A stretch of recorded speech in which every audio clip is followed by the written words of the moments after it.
Just in, kanina lang po, Ogie Alcacid nadulas sa sinasabi, Kim, panalo ko na sa pag-ibig.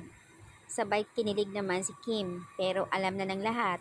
At syempre, alam na ng 8 Showtime co-host kung sino yung tinutukoy nila, walang iba kundi si Paolo Avellino. Although hindi niya binanggit ang pangalan ni Pao, pero syempre, alam na. Dito sa segment na ito, maraming nagbigay komento na hindi kanais-nais. Pinagsisiksikan talaga nila ang pangalan ni Attorney Oliver, especially for you. Kumakailan lang na kung saan kaharap niya si Michelle D. Guys, wag nyo na ipilit si Oliver sa buhay ni Kim. Kung solid fans kayo ng Kim Pao, dapat be positive lahat na sasabihin nyo para kay Kimi. Wag na isingit si Oliver. Ang sabi nga, kalmahin nyo lang, Kim Pao fans. Masyado kayong nervyoso. Be positive. Di naman kasi lahat nakikita on screen na si Kim Pao on a days maliban sa series ng WWSK.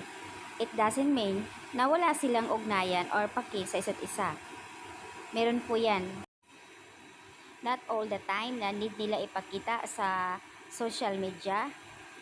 Hindi naman po ganon kasi syempre mayroon din po silang private. Nakapalibot at nakakasama nila on and off cam ang staff ng WWSK. Mismo sila na ang nagsasabi na nanliligaw na nga si Pao kay Kim.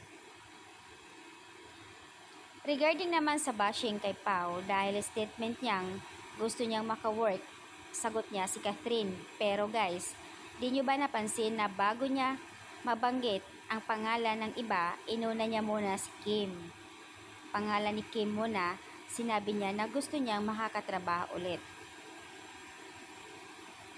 At hindi nyo naman kailangan pagsiksikan ng ibang tao kay Paolo Avellino, which is alam ng iba na talagang si Paolo solid kay Kim yan.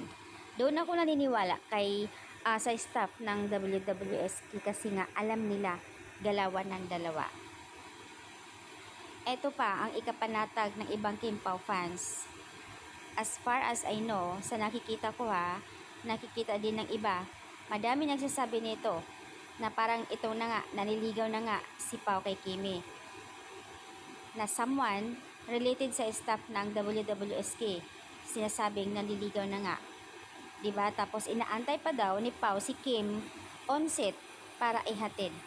So, which is totoo nga yung sinasabi ng iba na hatid sundo na nga, na ispatan mismo ng ibang netizens, hindi lang WWSK staff ang nakamasid sa kanila, hatid sundo na nga raw si Kim sa bahay. So, ayan, mismo ng staff ng WWSK ang nagsasabi. Kaya dapat masaya kayo, diba? Like, kung iisipin mo, paano? Gusto mo talaga na ipangalandakan ni Paolo? Kitang-kita. Kaso kailangan nila i-private. Una-una, hindi nila pwedeng sasabihin kaagad in public na ganito nililigawan. Kahit gugustuhin man ni Paolo pangalandakan sa publiko na niligawan, hindi po pwede. Unang-una, bago lang sila sa series na magkasama dalawa.